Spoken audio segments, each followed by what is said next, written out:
Hey there friends, it's always great to have you visit me here in the shop. I just got back from town. I've been flea market hopping. I went to Nick's and Jake's, and there's a place on the main thoroughfare through town that has a storage shed, and on Saturdays when it's nice outside they bring all the stuff out, and I found some neat stuff today. So let me show you what we got. All right, a couple of the first things I found this square shank bit for a brace. Looks like that needs cleaned up just a little bit there, but the screw on the end looks in really good shape there, and so I picked that up. Then I also picked up this little neat thing, and this is an adapter. It's got the square end that you can put in your brace, but then you can use round bits in it, and I just thought that was kind of cool, so I grabbed that. Then I picked up these things. They look like they're precision squares, and I just thought they looked neat and they were very inexpensive, so I went ahead and grabbed them. Also got this, what looks like a marking knife possibly. It's got something here, IP Hide, Southbridge, Massachusetts, made in the USA. So I don't know if this was some other kind of tool and somebody made it into a marking knife, or if it's just a marking knife that's been ground so often, but I thought that might be kind of neat to clean up and turn into a knife. It doesn't have, it's not very comfortable. You wouldn't be able to mark very easily with it. It looks too long, so I don't know. If you guys have a better idea of what that is, then please let me know. Then I picked up some other things here. This here is a snap-on. Was that SSD2 USA. It's been used hard and everything, but it still looks like it's in decent shape, and I went ahead and picked it up. This little thing here, I think, is a scraper. Even can be used as a chisel, clean out holes and stuff. I don't know if it's just for metal. You guys let me know if you know. I can't find any markings on it yet. I don't know if there's something underneath all that rust, but we'll take a look when we clean it up. I think it's worth cleaning up just to do it. Then we have this thing. I saw that and I thought, you know what, how often do I need something like to go in on both sides of a screw and be able to lift something that's rusted, be able to act as a spreader. It says on here, where is it? There it is. It says Crane 362. So again, I'm not familiar with the name. I don't know if it says something right there, if those are just marks right there. I'm not real sure. And then this thing I thought was kind of neat. It says 1973 A.W. Thompson, and it's got a trademark right there.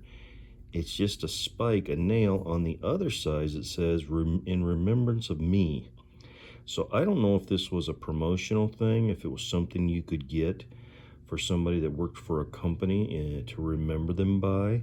I'm not really sure, but I saw it and I thought that looks kind of neat. It doesn't look practical. It's not a real nail, but it still looks pretty cool. So I went ahead and picked that up.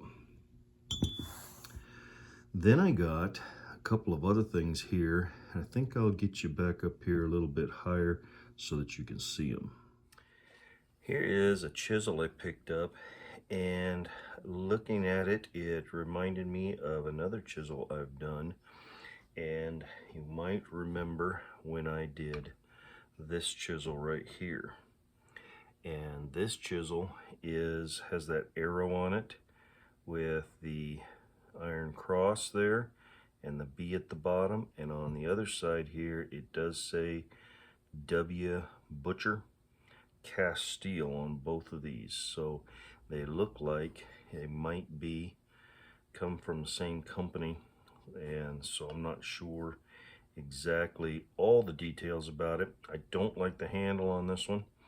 I think it'd be nice to pull that and to replace it, but if you remember, I did this chisel a while back, and this one here looks like it would be a really good companion to it.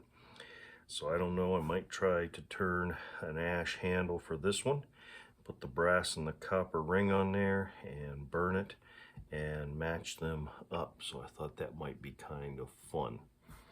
Then I got a couple of hammers.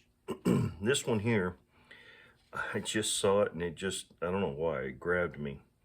And it's in really bad shape. It's not real pretty. This handle looks like it's been, almost looks like it's been sandblasted, but it's got some water damage and everything to it.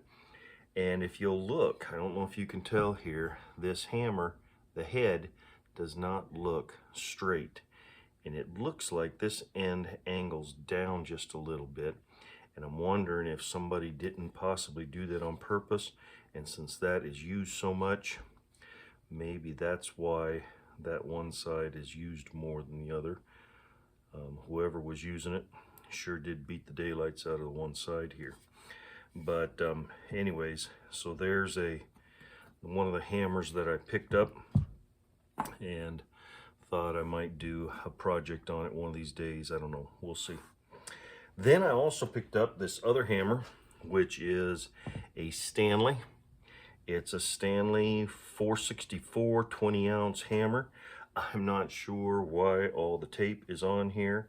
I'm presuming it's either broke or somebody really wanted to protect that handle. I'm not sure what the deal is. Handle's not in bad shape if that's not broken, but it'd be quite a job to take that tape off of there. But I thought this might be kind of neat to do a project on one of these days as well. And then I got one more thing here that I wanted to share with you. I thought it was really neat. Oh no, I've got several other things here. I forgot about these. But let me start with this one. This here is a bunt hole bore, and it goes in for a Cooper, Cooper's bore. Cooper was somebody who worked with, I always thought a Cooper was for spoons, but it was mainly someone who made the wood barrels, the cast wood barrels. And this here is what they bored the hole in, the bunt hole, so that you'd be able to put that cork in it and be able to empty the barrel. And so I thought that was kind of cool. Went ahead and picked this up. Then I also got these, they're these pry bars. I don't know why, they just struck me. They're smaller pry bars. They're kind of blunt on the end, but they do have that a round curve to them. They may come in handy for something, I don't know, but they're shorter and smaller. I don't, if I get to using them and find out that the metal is soft, then they won't be as useful as I thought they would be, but that might be something that would be worth keeping around to use. These here, I don't know if they were made like that. If you know, let me know, but it looks awfully blunt to me, and yet it's a hexagon shaft and very nice and straight, and I thought that looks kind of neat. And then this bigger one is a round shank. This one here says Dunlop on it. Right there it says Dunlop, and it's got this flat paddle end on it. I don't know, again, if that was made by someone specifically. It's not shaped very well, or if that's the way they intended for it to be made. I just don't really know. And then the last two more things here, I guess. This is a bore cleaner I picked up. I thought it looked kind of neat. It looked rather vintage and antiquish. There's 4 pieces here, brass rods to this bore cleaner. But this end here really intrigued me.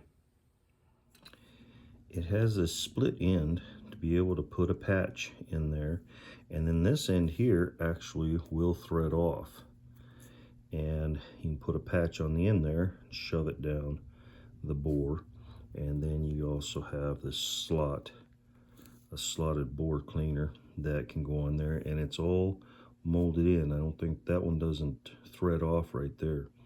It's all molded into the rod, and I just thought that was really neat. So I thought I'd pick up that bore brush and keep it. Who knows, I don't know that I'll use it. I have all kinds of bore cleaners, but that was just made so uniquely, I thought I would pick it up. And then the last thing I have here was this hand drill. Now this hand drill it's unique in that most of them I've always seen had wood handles on them. This one has a metal handle. It has a little adjustment here so that you can adjust that handle how you want to. You can also take, it's got the cap on there, so you have your bits that you can store there in the handle. But what really intrigued me was one more adjustment, and that is this little adjustment right here. You can take and make this thing swivel all the way back like that. You can do a 90 degree swivel, a 45 degree swivel. You can do it straight and go all the way around whatever direction, but you can even come back up. Can you imagine being able to use that and pull that right up into drilling in on the underside of something? But that's what it's made for, and I just thought that was so neat. It seems very well made, and I really like that little adjustment on there. So I picked that thing up. It wasn't very expensive, and I thought it would be worth taking some time to clean up and adding to the collection.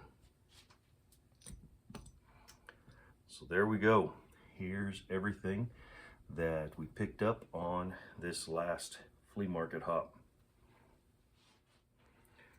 I don't know what it is, but this little drill is really cool, how you can adjust these different angles and swivel that thing around. But so that's the extent of what we found this trip. I want to thank you guys for coming by the shop to visit. I thoroughly enjoy your visits and be able to share these things with you. Hope to see you on the next one. If you know somebody who might enjoy this content, share the link with them. Give us a thumbs up if you enjoyed this. And if you're not subscribed, subscribe to the channel. We're always looking for more subscribers. We want to build the channel, and we're looking at trying to, I think we're coming up on 3,000 views right now, or 3,000 subscribers right now. We're about 100 away from that, so if you can help us out, hit that subscribe button and get us there to that benchmark, and we'll keep on growing the channel, keep on taking you along on these trips, keep on restoring these old tools and sharing it with you. Guys, thanks so much for coming by again. Have yourself a great day. God bless.